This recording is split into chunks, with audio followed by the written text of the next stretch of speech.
Bonjour à toutes et à tous et bienvenue dans cette nouvelle vidéo dans laquelle on va discuter de decks budget à l'aube de 2025. Si vous souhaitez échapper aux decks qui sont les plus chers comme Ryzeal, Fiendsmith Pile ou bien encore Malice, eh bien j'ai trouvé la solution pour vous, pour pouvoir jouer méta, sans toutefois dépenser des sommes astronomiques. Alors, je vous avais déjà fait une vidéo qui était similaire l'an dernier, c'était une vidéo avec 3 decks de structure Fire King, des options pour l'améliorer et pour pouvoir tout simplement rentrer en compétition avec les decks les plus imposants de la méta. Cette fois-ci, je vous ai trouvé un deck qui est encore moins cher, puisqu'à l'époque c'était approximativement 35 €, là on est sur un budget de 20 € pour la variante la moins chère, et je vais également vous faire des propositions d'amélioration avec une variante à 50 € qui sera la variante médium, ainsi qu'une variante à un petit peu plus de 130 €. Évidemment, ça va être les free spots qui vont changer, mais sachez que le corps du deck restera le même. Et ce fameux deck qui vous coûtera 20 € tout compris, eh bien c'est un deck que j'affectionne tout particulièrement puisque je me suis rendu avec au championnat de France 2024.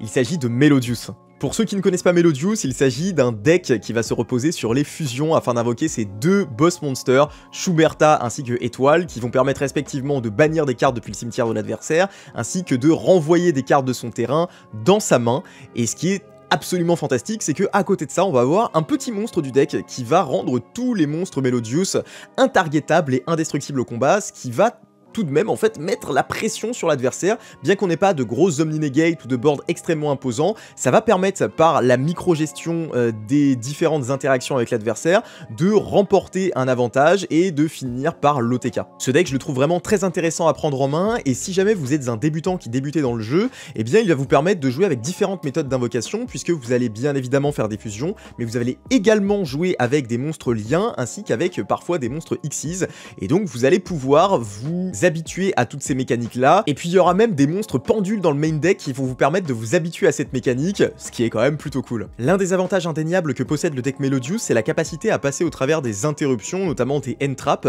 ce qui fait que rien qu'avec un one card combo, vous allez parfois passer au travers de 1 à 2 interruptions et quand même terminer sur des interruptions résiduelles, ce qui est vraiment cool je trouve. Il y a un autre avantage à jouer Melodius, c'est que votre board il est extrêmement résilient, c'est-à-dire que vous allez toujours avoir une possibilité de repartir, vous allez avoir du follow-up sur les tours suivants, même si votre adversaire réussit à break votre board, ce qui va être quand même relativement complexe, et s'il réussit à le break, vous allez également avoir la possibilité de réinvoquer des monstres depuis le deck, depuis l'extra deck, ce qui fait que il va quand même falloir qu'il s'emploie pour réussir à passer votre board et réussir à mettre en place le sien derrière ou bien à vous OTK, ce qui va être très compliqué. Alors je vais découper la vidéo en plusieurs parties. On va d'abord commencer par la deck profile où je vais expliquer chacun des effets des cartes et puis je vais vous présenter le deck le plus budget, c'est-à-dire la variante à 20 € tout compris. Et puis ensuite je vais vous présenter donc deux variantes pour que vous sachiez comment faire si vous souhaitez upgrade le deck. Il y aura une variante qui sera à approximativement 50 € on va dire plus ou moins, et puis une variante qui elle sera bien plus cher puisqu'on va dépasser la barre des 100 €,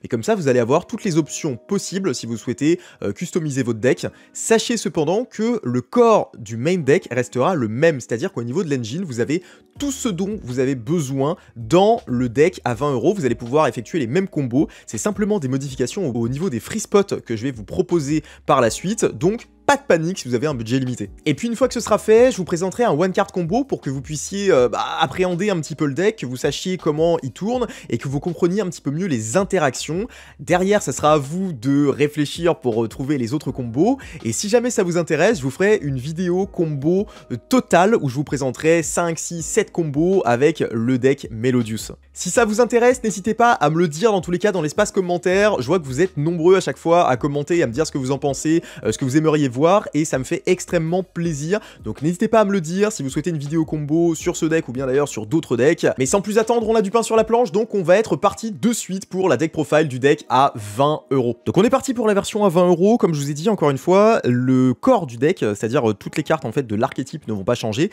ce qui va être modifié entre les versions à 20 € et la version la plus chère en fait qui est à plus de 100 €, ça va simplement être les free spots qui vont avoir des valeurs qui vont être plus ou moins importantes. Donc je vais d'abord vous présenter les starters principaux du deck, donc ça va être 3 3 Ostinato.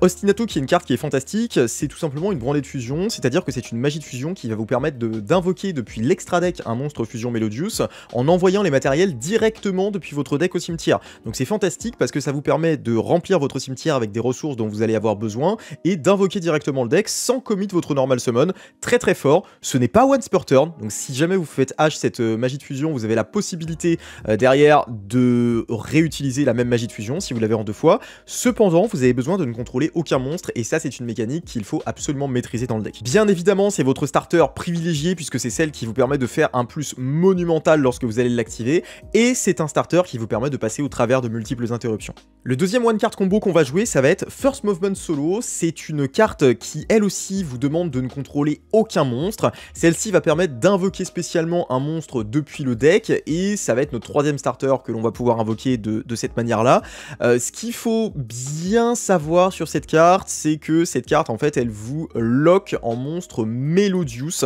et donc du coup vous ne pouvez pas derrière faire des plays avec par exemple des Bagooska ou ce genre de cartes là qui ne sont pas de l'archétype Melodius. Il faut bien réfléchir à ça lorsque vous l'activez. Et puis enfin, le troisième one card combo, donc c'est celui qu'on va pouvoir invoquer également avec First Movement Solo, c'est Refrain, qui est un monstre pendule. Donc attention, il y a beaucoup de texte sur les monstres pendules, mais vous inquiétez pas, je vais vous résumer ça de suite. En fait, ce monstre pendule-là, lorsqu'il est sur le terrain, et qu'il est invoqué normalement ou spécialement, vous allez pouvoir ajouter un monstre Melodius depuis votre deck à la main, ce qui va lancer tous vos combos. Et lorsqu'il est en monstre pendule, vous allez tout simplement pouvoir cibler un monstre fusion Melodius que vous contrôlez, envoyer depuis le deck au cimetière un monstre Melodius et vous allez pouvoir faire gagner des points d'attaque au monstre fusion qui est sur le terrain. Il y a un autre effet qui est important, c'est lorsque cette carte est sur l'extra deck face-up, et bien si vous invoquez un monstre fusion Melodius, vous allez pouvoir replacer cette carte-là en scale, et donc du coup ça va être des scales qui vont se recycler. C'est un effet qui est également partagé par l'autre monstre pendule Melodius que je vais vous présenter un petit peu plus tard. Donc là je vous ai présenté les 3 one card combo du deck, ce qui porte le nombre de one card combo dans le deck à un total de 9. Maintenant on va passer aux cartes qui sont soit des extenders, soit des pièces de combo, et justement, je viens de vous présenter Refrain dans ces one card combo, et bien voilà sa sœur jumelle, c'est Couplet, qui est une carte qui, lorsqu'elle est ajoutée à la main, sauf en la piochant, et bien vous allez avoir l'opportunité de la révéler, et d'invoquer spécialement un monstre Melodius de niveau 4 ou moins depuis votre main ou votre cimetière, donc ça peut être très très fort, et c'est notamment une pièce importante dans le combo que je vais vous présenter tout à l'heure, et puis lorsqu'elle est en zone pendule, vous allez pouvoir ajouter une magie de fusion Melodius depuis votre deck à votre main, vous allez donc pouvoir ajouter Concerto. Alors sachez que techniquement cette carte elle peut également ajouter d'autres spell traps Melodius, donc vous allez par exemple pouvoir ajouter une autre trappe, mais cette trappe là je ne la joue pas dans le deck, donc votre seul target ça sera bel et bien Concerto. Ne pas oublier également l'effet de cette pendule, c'est exactement pareil que pour Refrain, comme tout à l'heure, si jamais elle est sur l'extra deck et que vous invoquez un monstre fusion Melodius, pendant qu'elle est sur l'extra deck vous allez pouvoir la replacer en scale une fois par tour. Le deuxième monstre qui est également donc une pièce de combo, c'est Soprano que l'on va jouer en 2 exemplaires. Soprano c'est une carte qui est très très importante dans le deck puisqu'elle va nous permettre de faire des fusions. En fait, quand elle est sur le terrain, on va pouvoir déclarer son effet afin d'effectuer une fusion en l'incluant elle-même. Et ce qui est vraiment super cool avec cette carte-là, c'est que c'est une fois par copie, c'est-à-dire que si vous réinvoquez plusieurs fois Soprano sur votre terrain, vous allez avoir la possibilité d'effectuer plusieurs fois son effet pour pouvoir invoquer plusieurs monstres fusion Melodius. Et ça, c'est fort. Il y a un autre effet qui est super important avec cette carte, c'est lorsqu'elle est invoquée spécialement, la possibilité de pouvoir récupérer un monstre Melodius qui est dans notre cimetière et le rajouter à notre main. Alors ça peut permettre évidemment de récupérer des ressources, notamment les monstres fusion lorsqu'on commence à être un petit peu à court, mais ça peut également permettre par exemple de rajouter des couplets qui sont dans notre cimetière à notre main, et lorsque couplet est ajouté à la main comme ça, eh bien on va pouvoir réinvoquer depuis soit le cimetière, soit depuis la main, et donc vous avez plein de petits combos, plein de petites interactions comme ça, auxquelles il faut toujours réfléchir pour pouvoir extend au travers des interruptions. Alors cette carte vous allez pouvoir la jouer en 2 exemplaires, pas en un seul exemplaire, parce que d'une part, si jamais cette carte elle est bannie par un bestial notamment, bah, ça peut faire très très mal à la stratégie, parce que vous allez devoir vous dépatouiller sans pour le reste du duel, et puis surtout vous allez avoir des combos où vous allez avoir besoin de ces 2 sopranos. Je ne vais pas vous le montrer ici, mais sachez qu'il existe. Maintenant que je vous ai montré les cartes qui allaient vous permettre de faire des fusions, avec Concerto qui va ajouter la magie de fusion, et Soprano qui peut elle-même faire office de polymérisation tout simplement, eh bien je vais vous montrer les extenders. couleurs qui sont au nombre de 3. J'ai décidé d'en jouer uniquement 3 dans cette version-là. Il va y avoir 2 Sonata. Sonata, c'est une carte qui va pouvoir s'invoquer de manière inhérente, donc sans démarrer de chaîne, si jamais vous contrôlez un monstre Melodius. Elle a également un petit effet qui va être celui-ci anecdotique, étant donné qu'elle va donner 500 points d'attaque et de défense à tous les monstres Melodius que vous avez sur le terrain. Ce qui est intéressant, c'est que l'invocation spéciale de Sonata, elle n'est pas une fois par tour. Donc si vous avez un monstre Melodius sur le terrain et que vous avez 3 Sonata en main, techniquement, vous pouvez invoquer spécialement 3 fois Sonata, il n'y a pas de souci là-dessus. C'est une carte qui va vous permettre évidemment à passer au travers des interruptions, puisque si vous prenez une interruption sur la normal summon, vous allez avoir la possibilité de l'invoquer spécialement, et derrière, vous allez voir, il y a un monstre dans l'extra deck qui va vous permettre de continuer vos combos à partir de 2 monstres Melodius. Et le deuxième monstre qui va nous servir à extend, c'est Canon. Alors Canon, c'est un petit peu comme Sonata, elle va pouvoir s'invoquer spécialement si l'on contrôle un monstre Melodius sur le terrain. Ceci étant dit, contrairement à Sonata, son invocation spéciale de cette manière-là est limitée à une fois par tour, et donc du coup, on va pas pouvoir spammer des canons sur le board. Elle a également un autre effet qui est un petit peu anecdotique encore une fois, c'est la possibilité de target un monstre Melodius qu'on contrôle pour changer sa position de combat. Vous allez jamais utiliser cet effet là. Vous allez me dire pourquoi est-ce que on joue Canon plutôt qu'une 3ème Sonata? Eh bien c'est tout simplement parce que Canon est un niveau 4 et vous allez le voir, c'est assez important pour certains des combos, notamment pour pouvoir partir sur un Bagooska. Je vous spoil déjà l'extra deck, mais sachez que ce Bagooska, vous allez pouvoir le faire à partir de cette canon. Et puis là on a vu toutes les cartes qui étaient intéressantes, alors les cartes qui vont suivre vont être intéressantes également, mais ça va être des briques, c'est des cartes que vous voulez pas spécialement open dans la main. On va commencer de suite avec Chopina, qui nous dit qu'une fois par tour, vous allez pouvoir cibler un monstre light fairy dans votre cimetière et le récupérer en main. Ce qu'il faut savoir, c'est que cet effet-là, il est une fois par copie, tant que cette carte reste sur le terrain, mais si vous invoquez plusieurs fois Chopina, eh bien vous allez pouvoir utiliser plusieurs fois son effet, encore une fois. Alors c'est une pièce de combo qui est essentielle, Chopina, puisqu'elle va vous permettre de pouvoir récupérer des monstres Melodius, mais vous allez le voir, il n'y a pas que des monstres Melodius qui sont Light Fairy, et ça peut parfois être très intéressant dans certaines situations. La deuxième brique que l'on a dans le deck, c'est une pièce de combo essentielle, et c'est également une partie intégrante de notre endboard, c'est Aria, qui est une carte Melodius qui dit que tant qu'elle est invoquée spécialement sur le terrain, eh bien, les monstres Melodius que vous contrôlez sont absolument indestructibles au combat, et de surcroît, inciblables par les effets de carte. Le texte est court, l'effet est dur. Et ça, je vous le dis en connaissance de cause, vraiment, Aria, c'est une carte qui peut être extrêmement ennuyeuse pour les decks, le deck de l'adversaire, puisqu'il va avoir beaucoup de mal à passer votre board, il ne pourra pas le passer à la battle, il va être d'abord obligé de gérer cette Aria, et à côté, vous allez avoir une gestion du cimetière et une gestion du terrain avec Étoile et Schuberta, et donc du coup, dès que vous allez avoir quelque chose qui va menacer cette Aria, vous allez avoir la possibilité de sauver les meubles, entre guillemets, et de gérer ça, et donc du coup, ça va être très très compliqué pour votre adversaire, qui va devoir rivaliser d'ingéniosité pour passer ce board là. Attention, chose très importante, je l'ai bien dit, mais je tiens à le redire, si vous invoquez normalement Aria, son effet ne sera pas actif, c'est uniquement lorsque la carte est invoquée spécialement, et ça parfois il y a des joueurs Melodius qui l'oublient. Et puis enfin, la dernière carte d'archétype que je vais vous présenter, ça va être Concerto, qui est une magie de fusion qui va vous permettre d'invoquer vos monstres fusion depuis l'extra deck, en utilisant des monstres depuis votre terrain, votre zone pendule, donc ça c'est quand même relativement fort, notamment en utilisant les 2 scales que je vous ai présentés tout à l'heure, et également votre main. Donc vraiment très très bonne magie de fusion, elle va vous permettre de débloquer certaines situations dans des 3 cartes combo spécifiques, mais elle va également vous permettre de piocher une carte, puisque lorsqu'elle est dans le cimetière, si jamais vous avez un monstre fusion qui touche le grave, eh bien vous allez pouvoir la replacer en dessous du deck afin de piocher une carte. Donc cette magie de fusion, elle va vous permettre de faire évidemment tous vos combos, vous allez pouvoir la tutoriser directement avec Couplet que je vous ai présenté un petit peu plus tôt, et puis surtout, elle va pouvoir se recycler à chaque tour, et donc vous allez pouvoir repartir très très facilement, même si votre adversaire gère votre board, eh bien vous allez pouvoir aller récupérer cette magie de fusion le tour suivant, et repartir sur tous vos combos. Et puis enfin, on va rajouter un petit peu de prospect. Alors je l'ai mis avec les cartes d'engine, puisque c'est une carte en fait qui va vous permettre d'aller chercher vos pièces de combo, et qui, si jamais vous avez déjà de quoi combo, va vous permettre en fin de tour d'aller chercher un free spot type end trap, et donc du coup de renforcer votre board. C'est une carte qui est extrêmement importante,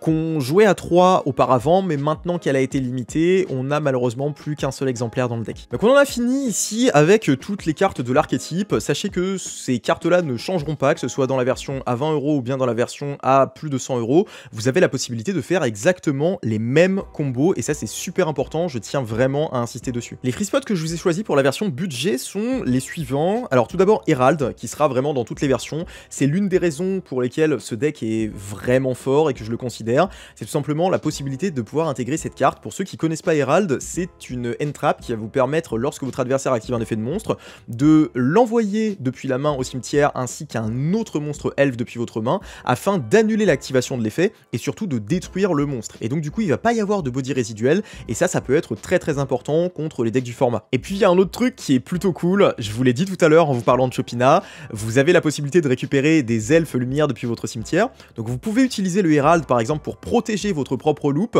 et derrière le récupérer depuis le cimetière si vous avez déjà de quoi extend avec la Chopina. Et ça, c'est vraiment fort. Quand vous allez voir la tête de votre adversaire, quand vous allez récupérer ce Herald, ça va valoir tout l'or du monde, croyez-moi. Les free spots suivants que je vous ai choisis, c'est tous des free spots qui valent 2 centimes, donc ça vaut littéralement rien. Ça va être 3 Veilers qui sont plutôt cool contre la méta, puisque ça va être activable contre à peu près tout le monde, et notamment contre Ryzeal qui va essayer d'aller tuto avec le duo drive. Vous allez pouvoir Veiler cet effet de duo drive. Vous allez avoir 3 Mourners. Je vous ai choisi 3 Mourners et pas 3 Imperm, parce que les Imperm elles sont un petit peu plus chères, donc je vous les ai mis en fait dans la variante à 50 €, mais dans la variante à 20 €, on va rester vraiment low cost avec 3 Mourners qui font à peu près le même taf en un peu moins bien, on va pas se mentir. 3 Ghost Ogre, pareil, qui sont pas très chers et qui vont vous permettre d'annuler les effets du duo drive, de vous débarrasser des bodies qui sont un petit peu gênants, notamment quand Malice va vouloir climb.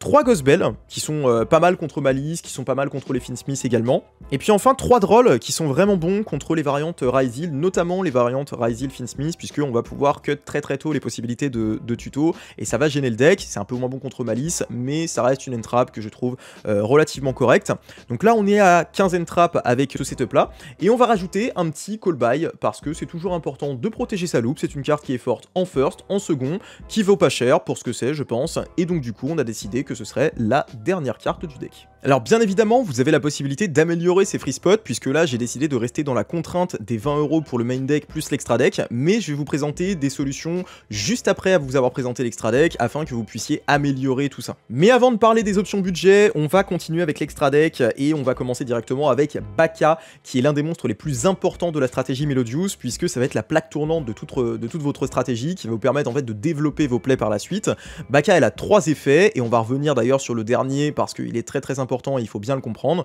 Mais son premier effet, c'est lorsqu'elle est invoquée spécialement, d'avoir la capacité d'invoquer spécialement un monstre Melodious depuis le deck, et donc du coup ça va permettre de sortir vos cartes impactantes, comme par exemple Chopina, ou bien parfois des refrains, ou la carte dont vous allez avoir besoin sur le coup. Lorsqu'elle touche le cimetière, vous allez pouvoir réinvoquer un monstre Melodious qui est dans votre cimetière, et enfin le dernier effet de Baka va vous permettre d'empêcher les effets de vos monstres fusion Melodious d'être annulés. Alors attention sur ce dernier effet là, vous faites pas avoir, si vous avez une Imperm qui est activée sur un autre monstre fusion Melodious par exemple, eh bien vous allez voir l'effet se résoudre quand même, puisque la Baka elle a toujours ses effets. En revanche, si vous prenez Imperm sur Baka lorsqu'elle tente d'invoquer spécialement depuis le deck, en revanche tous ses effets vont être annulés, dont l'effet de protection, et donc du coup elle va être totalement Imperm, vous n'allez pas pouvoir invoquer spécialement depuis le deck. Et enfin dernière chose, en revanche si vous faites H la Baka, eh bien ça n'annule pas tous les effets de la Baka, et donc du coup ça va tout de même se résoudre, puisque sa ligne de texte qui dit que les effets des monstres fusion Melodious ne peuvent pas être annulés va toujours être active.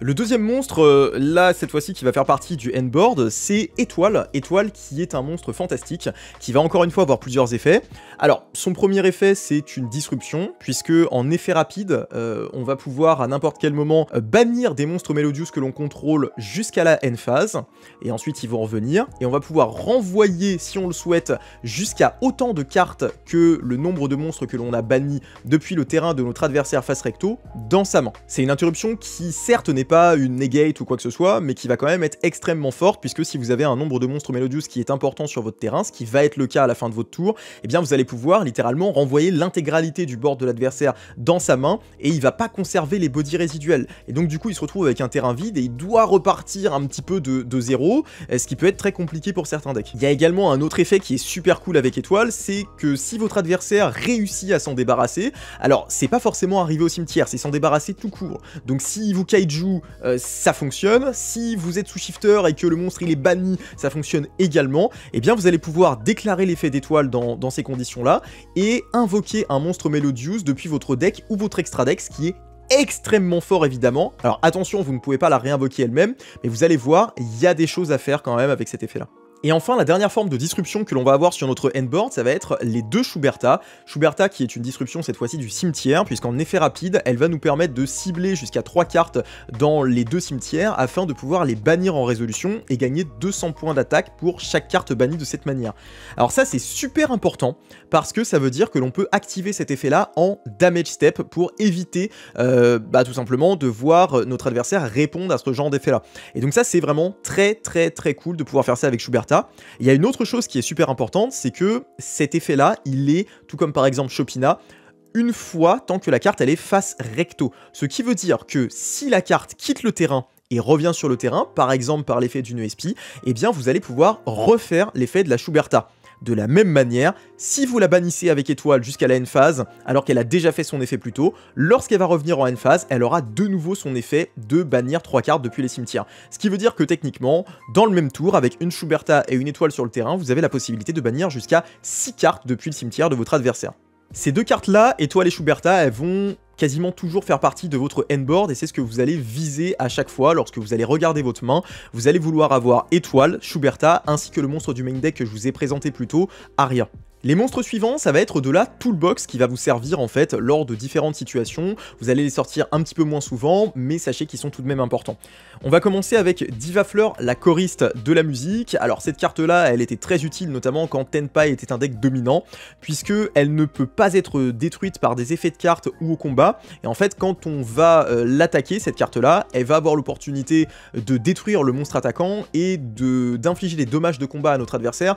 qui sont égaux à la différence entre son attaque et l'attaque de l'adversaire. Donc c'est vraiment une carte qui est forte, qui va vous permettre en fait de vous prémunir par exemple d'un OTK et qui va relativement embêter votre adversaire puisqu'il va devoir utiliser une interruption qui ne cible pas techniquement et qui ne détruit pas puisque vous avez normalement Aria sur le terrain. Donc ça c'est plutôt cool. Derrière vous allez avoir une autre toolbox,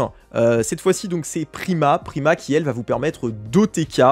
puisque elle va pouvoir avoir des attaques supplémentaires selon le nombre de matériels qui ont été utilisés. Vous allez pouvoir utiliser plus de 2 monstres Melodious, donc derrière vous allez pouvoir très rapidement OTK sans commit à Nib, ce qui est relativement fort. Et puis enfin au niveau des monstres d'archétype, cette fois-ci on va partir dans une autre mécanique d'invocation puisque ça va être la mécanique lien avec Blum Harmonist de Melodious Composer qui va vous permettre à l'invocation de discard une carte de votre main afin d'invoquer depuis votre deck dans les zones pointées, et ça c'est important, 2 monstres Melodious de niveau différents. Faites attention, c'est l'une des rares cartes qui lock dans le deck, mais lorsque vous déclarez cet effet là, vous êtes lock en monstre Melodious durant l'intégralité du tour. Elle a également un autre effet qui peut être intéressant dans certaines situations, c'est simplement que si un monstre Melodious qui est pointé par cette carte attaque un monstre de l'adversaire, ou bien notre adversaire, eh bien il va pas pouvoir activer de carte ou d'effet jusqu'à la fin de la damage step, donc ça peut se permettre de se prémunir de certaines cartes qui peuvent être reloues lorsque vous attaquez. Et puis maintenant qu'on a vu tous les monstres Melodious, on va pouvoir partir dans la toolbox, donc il y a 4 monstres qui vont vous servir dans certaines situations très particulières. On va commencer avec Gravity Controller, qui a un effet qui est relativement anecdotique, vous allez vous en servir des fois, mais c'est pas le plus important. Le plus important c'est tout simplement de faire partir votre Baka depuis la zone monstre extra afin de pouvoir réinvoquer depuis votre cimetière. Ça va vous servir à vous débloquer dans certaines situations où justement vous prenez Imperm sur votre Baka et ça va vous permettre de continuer votre combo comme si vous ne vous étiez pas pris d'interruption, ce qui est plutôt cool. Vous allez également jouer Moon qui est une carte en fait qui va permettre de vous débarrasser des floodgates. En fait elle permet de sacrifier un monstre elfe depuis votre terrain afin de pop une carte contrôlée par l'adversaire, et ce qui est cool c'est que ça passe sous skill drain parce que vous avez la possibilité de la sacrifier elle-même en coup, et donc du coup de réussir à vous débarrasser de certaines floodgates qui sont reloues. On va également jouer Lizardose. Lizardose c'est un monstre, vous allez peut-être vous demander ce qu'il fait là, mais c'est tout simplement pour vous débarrasser des bodies qui sont sur votre terrain. Par exemple si vous prenez Nibiru et que donc du coup vous avez un body résiduel sur votre terrain, vous allez avoir la possibilité d'invoquer normalement autre chose, ça peut être une entrap ou quoi que ce soit que vous avez dans votre main, faire une lien 2 Lizardose, et ensuite vous allez pouvoir déclarer son effet pour la bannir en cost afin de changer l'attaque d'un monstre sur le terrain, et derrière derrière, draw 1 en plus par son effet, et surtout en fait libérer l'espace qui est sur votre terrain afin d'avoir l'opportunité d'activer vos one card combo que sont Ostinato et First Movement. Et puis enfin, je vous en ai parlé, on joue 3 méthodes d'invocation, si on compte pas les pendules bien sûr, mais la dernière carte c'est Bagooska, Bagooska que l'on peut faire justement avec la canon que je vous ai présenté tout à l'heure. Parfois vous allez être notamment sous Shifter, vous allez être sous des Fuvalos, il faut savoir que sous Fuvalos le deck c'est assez compliqué, il va quand même faire draw 3, 4, 5 minimum, et donc du coup ça peut être utile de simplement se limiter à une seule draw pour notre adversaire en faisant un Bagooska directement. Vous avez par exemple la possibilité d'invoquer normalement refrain, d'aller chercher canon depuis votre deck, d'invoquer spécialement canon, vous avez 2 niveaux 4 sur le terrain, et là vous faites un Bagooska et vous passez votre tour là-dessus pour essayer de limiter la casse. Alors sachez que je n'ai pas mis de SP parce que c'est la version la moins chère et que SP elle est quand même à 8-9 €, donc je trouvais que c'était un investissement qui pouvait être important pour un joueur qui commence, mais sachez que dans la version à 50 € grosso modo, eh bien il y aura une SP dans cet extra deck. Je ne vous ai pas préparé de side deck, un peu à la manière de la vidéo Fire King, parce que j'estime que ce n'est pas le plus important ici ça va vraiment être le core deck pour que vous sachiez quoi acheter pour pouvoir vous faire le deck, et derrière les free spots ils vont être très dépendants de la méta dans laquelle vous vous situez et de vos propres goûts. Ceci étant dit, vous avez tout ce dont vous avez besoin pour vous faire le deck avec cette deck profile. On va maintenant passer aux améliorations que vous pouvez faire, des améliorations que je conseille, puisque cette version-là est bien évidemment jouable et je pense qu'elle peut faire des résultats, il n'y a pas de souci, mais vous allez avoir besoin de quelques cartes si vous souhaitez rehausser encore un petit peu plus le niveau du deck. Donc je vais maintenant vous présenter les différentes modifications que vous pouvez effectuer au niveau des free spots selon la version à 50 € ou bien la version qui est à plus de 100 €. Donc pour la version à 50 €, vous allez pouvoir modifier quelques petites choses parmi ces free spots là. Rappelez-vous, pour la version à 20 €, vous aviez donc Herald, Veiler, Ghost Ogre, Droll, Mourner, Ghost Bell ainsi que le Callby. On va pas toucher à toute la première ligne, on va la conserver quelle que soit la version. En revanche, pour la version à 50 €, eh bien, je peux vous conseiller tout simplement de retirer ces Ghost Bell ainsi que ces Mourner pour pouvoir rajouter d'autres free spots qui sont des free spots que j'estime être essentiels dans n'importe quel deck actuellement. Et ça va être bien évidemment 3 H, puisque H va permettre de toucher tous les decks. Je ne l'ai pas mis dans l'autre version, puisque c'est tout de même 5 € unité malgré tous les reprints, et donc du coup ça vous fait un investissement de 15 €, mais je ne peux que vous encourager à faire cet investissement, puisque une fois réalisé, vous allez pouvoir intégrer les H dans quasiment tous vos decks. Et puis le deuxième free spot que je peux vous conseiller à la place des Ghost Bell, eh bien ça va être 3 Imperm. Pareil, c'est 4 € unité malgré les reprints, donc ça vous fait un investissement total de 12 €, mais encore une fois c'est une carte essentielle qui vous servira dans de nombreux match-ups, qui va être utilisée pendant le tour de l'adversaire, pendant votre tour également en début de tour, par exemple si vous avez une menace que vous souhaitez neutraliser sur le début de votre tour, tout simplement quand vous êtes en Go 2, et donc du coup je ne peux que vous conseiller d'investir dans ces deux cartes là. Attention, évidemment ça fait monter un petit peu l'addition puisque vous allez avoir 27 € supplémentaires à débourser au total pour ces deux cartes là, mais ça restera des investissements qui seront vraiment utiles pour la suite de votre expérience dans le jeu Yu-Gi-Oh! En plus de ça, je vous invite également à intégrer donc la carte dont je vous ai parlé tout à l'heure, cette SP à la place d'une des cartes de l'extra deck. Je vous invite à retirer la carte qui va vous permettre l'OTK afin de rajouter cette SP qui a tout de même un coût. SP là j'ai regardé et c'était à 7,90 € en français. Donc au total, si vous souhaitez rajouter tout ça dans le deck budget à 20 €, et bien ça vous fait un investissement total de 35 € supplémentaires pour une valeur totale de 55 €. Ceci étant dit, les cartes que je vous ai rajoutées, qui sont les H, les Imperm, ainsi que cette ESP, eh bien ce sont des cartes que vous allez pouvoir réutiliser dans de nombreux decks, et donc ce ne sera pas un investissement qui sera 20 ou bien un investissement one time pour un seul deck. Et si vous souhaitez augmenter encore un petit peu la puissance du deck, eh bien vous avez la possibilité de passer un palier et de rentrer une carte qui est extrêmement forte dans le deck, qui sert dans de nombreux match-ups et auxquels les joueurs adverses ne vont pas forcément s'attendre, puisqu'elle n'est pas jouable dans tous les decks. Vous allez pouvoir retirer ces Drolls, les placer en side, puisque malheureusement Droll n'est pas utile contre tous les match-ups, notamment Malice qui ne se le prend pas, ou bien les Finsmith purs qui vont pareil pouvoir faire leur board sans aucun problème sous. Et vous allez pouvoir rentrer 3 Dominus Purge. Dominus Purge, pour ceux qui connaissent pas, c'est une carte qui va agir un petit peu comme H, dans le sens où elle va interdire aux joueurs adverses d'ajouter une carte depuis le deck à la main. Ça va vous lock en certains effets, certes, mais c'est une carte qui est une carte piège qui fait que vous ne prenez pas TTT évidemment, et qui va rajouter en fait des exemplaires supplémentaires de hache dans votre deck. Alors attention, cette carte elle est puissante, mais évidemment elle a un coût, c'est la raison pour laquelle je ne les ai pas intégrées dans les deux autres versions qui sont les versions low cost du deck. Cette carte là, la dernière fois que j'ai regardé, elle était à 15 € unité en français, et donc du coup on peut dire que vous allez en avoir à peu près pour 50 € si vous voulez avoir le playset en plus. Donc si on rajoute ça aux précédentes améliorations que je vous ai conseillées, là on est sur une amélioration qui va faire grimper sacrément la note, et on va être sur un deck qui va valoir approximativement 105-110 €. Donc on grimpe certes. Ceci étant dit, ça reste toujours moins cher que les meilleurs decks du format que sont Ryzil et Malice, et ça peut vous permettre d'avoir le deck complet pour 110 €. Alors ceci étant dit, cette carte elle est absolument pas indispensable pour faire tourner le deck. Moi évidemment je vous conseille de prendre vos haches, de prendre vos imperms, de prendre vos tespi, mais pour les purges c'est vraiment un bonus. Bon, maintenant que je vous ai présenté tout ça, vous avez votre deck, vous allez donc du coup apprendre à le jouer, que ce soit la version à 20 €, à 55 € ou bien à 110 €, dans tous les cas vous allez faire les mêmes combos, et je vais vous présenter le combo le plus simple que vous allez avoir à faire. C'est le one card combo Ostinato, qui est la magie de fusion, la brandie de fusion. Alors sachez que là, ce one card combo, il y a différentes manières de le faire. Vous avez la possibilité de terminer sur un board avec 5 monstres, ou bien avec 4 monstres et une interruption supplémentaire avec double Schuberta. Là, je vais vous présenter le board classique que l'on fait lorsque l'on a cette carte-là, c'est-à-dire une Schuberta, une étoile, une Aria, ainsi que 2 monstres résiduels. Ok, donc vous allez commencer directement votre combo, vous allez activer votre Ostinato et faire votre plus beau sourire pour que votre adversaire n'active pas H. Si jamais il n'active pas H, vous allez donc pouvoir envoyer depuis le deck au cimetière en tant que matériel fusion une copie de refrain et de soprano, afin d'invoquer depuis l'extra deck une copie de Baka. Invoquez-la bien spécialement dans cette zone-là, parce que si jamais vous faites interrompre par Imperm, Veiler, Mourner ou des cartes de cet acabit-là, eh bien vous allez pouvoir derrière faire un Gravity Controller qui ne peut être invoqué que en utilisant un monstre qui est dans l'extra monster zone pour pouvoir derrière continuer vos combos. En l'occurrence, on va dire que vous ne faites pas interrompre, et donc du coup vous allez pouvoir déclarer l'effet de Baka, invoquer spécialement une copie de Chopina. Et derrière cette Chopina va pouvoir récupérer depuis le cimetière une copie de refrain.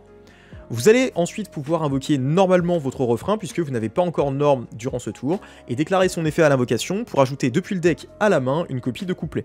Couplet va par la suite déclarer son effet, puisque vous l'avez ajouté à la main sans la draw directement, et bien vous allez pouvoir invoquer spécialement un monstre Melodious depuis votre main ou cimetière sans cibler. En l'occurrence, vous allez pouvoir invoquer votre copie de Soprano. Vous n'allez pas pouvoir déclarer l'effet de Soprano à l'invocation, parce que dans votre cimetière, vous avez juste une Ostinato, donc vous n'allez pas récupérer grand chose. Ceci étant dit, vous allez pouvoir placer votre couplet en scale, et déclarer son effet en scale pour pouvoir ajouter la magie de fusion Concerto. Cette magie de fusion, elle est super importante, vous allez le voir, et vous allez d'ailleurs l'activer afin d'utiliser couplet, refrain, ainsi que Chopina pour pouvoir invoquer spécialement une copie d'étoile. Alors attention, votre Chopina, elle va aller dans le cimetière, effectivement, mais couplet et refrain vont aller sur la zone extra, car ce sont des cartes pendules, donc pensez bien à ça, c'est super important. Ce que vous allez pouvoir remarquer ici, on va faire une petite pause, c'est que votre 5e invocation, c'est étoile. Et si jamais votre adversaire décide de vous Nibiru ici, bah vous allez quand même pouvoir continuer à combo en utilisant l'effet d'étoile, afin de pouvoir la bannir pour qu'elle puisse être réinvoquée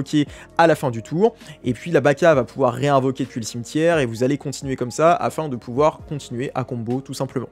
En l'occurrence, ici, on va dire qu'on se fait pas nib, on va simplement déclarer l'effet de couplet et de refrain, puisqu'on a invoqué cette étoile, on va pouvoir les replacer en scale, afin de pouvoir les réutiliser plus tard. Ici, on va avoir l'opportunité de faire une invocation lien, donc on va utiliser ces deux cartes-là afin d'invoquer spécialement Blum Harmonist. Blum Harmonist, donc du coup, va pouvoir déclarer son effet. On va déclarer en Chaining 1 son effet en discardant une carte aléatoire de notre main, voilà, ici c'est une Imperm, ça peut être n'importe quoi d'autre. En Chaining 2, vu qu'elle a été envoyée au cimetière, on va pouvoir déclarer l'effet de Baka, et on va cibler notre Chopina afin de la réinvoquer spécialement. Et en Chaining 3, on va avoir l'effet de Concerto pour se replacer en dessous du deck et pouvoir piocher une carte depuis notre deck. Ici, en l'occurrence, voilà, le hasard fait bien les choses, on draw une Imperm.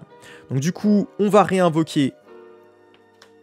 cette Chopina, et ensuite, on va pouvoir invoquer spécialement depuis le deck une copie d'Aria et une copie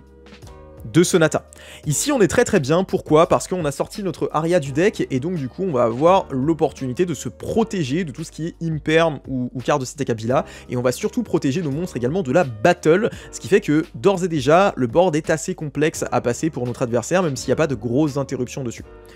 Une fois que ceci est fait, on va avoir l'opportunité de déclarer l'effet de Chopina, puisque son effet est une fois par copie, et vu qu'on a réinvoqué une Chopina, on va pouvoir récupérer de nouveau depuis le cimetière un monstre Melodius. On va donc récupérer cette Soprano que l'on va pouvoir invoquer par pendule, donc on va l'invoquer spécialement, on va déclarer son effet à l'invocation afin de pouvoir récupérer cette Baka et la recycler dans l'extra deck. Ceci étant fait en open game state, on va pouvoir déclarer l'effet de Soprano qu'on a dans tous les cas pas encore fait. Afin de faire une fusion, on va pouvoir utiliser par exemple Chopina et Soprano afin d'invoquer depuis l'extra deck une copie de Schuberta. Et donc Schuberta, ça va être notre deuxième interruption qui va nous permettre de bannir depuis les cimetières. Donc si on récapitule ce qu'on a en fin de board actuellement, ce qui s'est passé, c'est que on a certes discard une carte avec Harmoniste, mais on a également pioché une carte avec Concerto que l'on va pouvoir récupérer le tour suivant avec Couplet. On a tous nos monstres Melodius qui sont actuellement sur le terrain, qui sont inciblables et indestructibles au combat grâce à Aria. On a Étoile qui va pouvoir bounce jusqu'à 5 cartes depuis le terrain de notre adversaire face recto, et donc du coup ça va permettre de gérer des menaces éventuelles.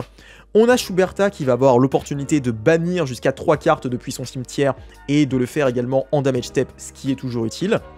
Et petit bonus, voilà, on a effectivement Sonata qui a la possibilité de faire gagner 500 d'attaque et défense à tous nos monstres. C'est pas très important, mais si jamais notre aria se fait gérer, on aura ce petit boost. Faut quand même faire attention dans ce setup là, et ça, prenez-y bien garde, c'est que vous avez Harmoniste qui est en attaque, qui a seulement 1000 points d'attaque, alors 1500 avec Sonata, mais étant donné qu'elle est indestructible au combat, votre adversaire il a la possibilité de mettre en place un board qui est imposant, s'il réussit à passer au travers de vos différentes interruptions, et de taper en boucle sur cette lien afin de vous infliger des dégâts qui sont létaux. Donc, il faut bien faire attention à ça. Il va falloir soit bannir cette carte-là avec votre étoile quand vous allez en avoir l'opportunité, soit, si vous le souhaitez, tout simplement effectuer la fusion sur votre propre tour en l'utilisant pour qu'elle ne puisse pas servir de punching ball qui vous fasse perdre. Ce qui est bien avec ce board, c'est que vous allez avoir des interruptions qui vont toucher un petit peu à tout, ça va toucher le cimetière, ça va toucher le terrain également, et puis vous allez également pouvoir vous prémunir, votre adversaire il peut pas passer à la battle vos monstres, donc il va devoir rivaliser d'ingéniosité pour pouvoir se débarrasser de ces cartes-là, soit avec un bannissement sensible, soit voilà, par exemple avec un Zéalantis à l'époque, ce qui était possible avec Snake Eye. Donc vous voyez un petit peu le genre de choses qu'il faut faire, mais vous, votre but, ça va être de l'en empêcher, évidemment. Par exemple, un joueur qui joue Finsmith, il va vouloir faire Dies Irae pour pouvoir negate sans cibler votre aria, et vous, vous allez essayer de l'en empêcher, et vous allez avoir une très bonne arme avec Schuberta qui va gérer son cimetière avant qu'il arrive sur cette Dies Irae. Donc voilà, ça va être votre but, de connaître le deck de l'adversaire pour essayer de l'interrompre avant qu'il puisse gérer ces menaces-là. Ce qui est très bien également, c'est que votre board il est super résilient. Si jamais votre adversaire ne vous tue pas, tout votre board il va revenir. Et donc du coup vous allez déjà avoir des armes sans même avoir à dépenser quoi que ce soit de votre main, puisque votre board il revient et il est sur le terrain, et donc du coup vous allez tout de suite pouvoir forcer des interactions. Il y a une autre chose qui est bien, c'est que si jamais il gère votre board et qu'il gère la étoile elle va avoir l'opportunité de réinvoquer. Alors elle peut réinvoquer une Baka, qui va réinvoquer une refrain, qui va tuto couplet qui va réinvoquer depuis le cimetière. Enfin vous voyez tout ce genre d'interaction là. Vous allez également pouvoir invoquer depuis l'extra deck une copie de la Blum Diva qui est indestructible au combat, et donc du coup votre adversaire ça peut l'embêter parce qu'il aura peut-être pas les ressources pour gérer à la fois la Aria en premier lieu et puis ensuite la Blum Diva. Donc voilà, vous avez quand même des solutions, et puis sur le tour suivant vous avez également du follow-up, parce que même si là votre board il est rasé et qu'on vous laisse vos scales, et le tour suivant vous avez la possibilité avec Couplet d'aller chercher une copie de Concerto, et Concerto va pouvoir utiliser les deux scales pour faire une Baka. La Baka elle va derrière réinvoquer depuis le deck une refrain, qui va tuto Couplet va réinvoquer depuis le cimetière, et pam, c'est reparti, vous voyez. Donc le deck il est super résilient, et votre adversaire s'il fait pas attention, et qu'il vous tue pas, il va avoir de gros problèmes sur le tour suivant. Dans tous les cas, n'oubliez pas que là, le combo que je viens de vous montrer, c'est un one card combo, et donc du coup, vous avez 4 autres cartes en main. Ça peut être des interruptions, ça peut être des cartes qui vont vous permettre d'extend, notamment par exemple, si vous vous faites interrompre sur Baka, et que vous avez une Sonata en main, vous allez pouvoir derrière spé la Sonata, partir sur une lien 2, la Baka va réinvoquer depuis le cimetière, et vous allez terminer sur littéralement le même board. Ça va être à vous ensuite de faire le travail nécessaire pour trouver les autres combos, mais si vous voulez que je vous fasse une vidéo combo qui récapitule tous les combos Melodious, je peux vous la sortir, n'hésitez pas à me le demander. Ceci étant dit, c'est sur ce combo que va se terminer le cœur de la vidéo. J'espère que ça vous a plu. N'oubliez pas ce deck, alors certes ce n'est pas le meilleur deck de la méta, mais c'est un deck qui selon moi vous permet de très bien vous battre contre notamment Fiendsmith et Ryzeal qui sont deux decks vraiment prédominants dans la méta. Malice c'est un petit peu plus compliqué parce que les interactions qu'on va avoir sur son board, bah, elles vont être un peu moins gênantes pour lui. Étoile va être très forte, mais de l'autre côté, bah, la Schuberta ça va pas être terrible. Et donc du coup, on va avoir un petit peu plus de mal contre ce deck là. Mais overall, je pense que c'est un excellent deck, d'autant plus si vous souhaitez dépenser très peu dans le jeu, vous allez avoir la possibilité avec les 2-3 versions que je vous ai proposées, de vous battre contre la méta selon votre budget et de vous en sortir dans la plupart des cas. Dans tous les cas, j'espère que la vidéo vous aura plu, n'hésitez pas, hein, si vous avez des remarques, des questions, des interrogations, quoi que ce soit, posez-les en commentaire, dites-moi tout, et puis j'essaierai d'y répondre, j'essaye de répondre à la majeure partie des messages. Alors certes, il y a des messages qui passent évidemment à l'as, mais dans la plupart des cas, vous aurez une réponse de ma part, donc n'hésitez pas. On se retrouve très bientôt pour une prochaine vidéo, prenez soin de vous, passez de bonnes fêtes de fin d'année si je ne vous fais pas de vidéo d'ici là, et en attendant, n'oubliez pas que vous êtes les meilleurs. Ciao l'équipe.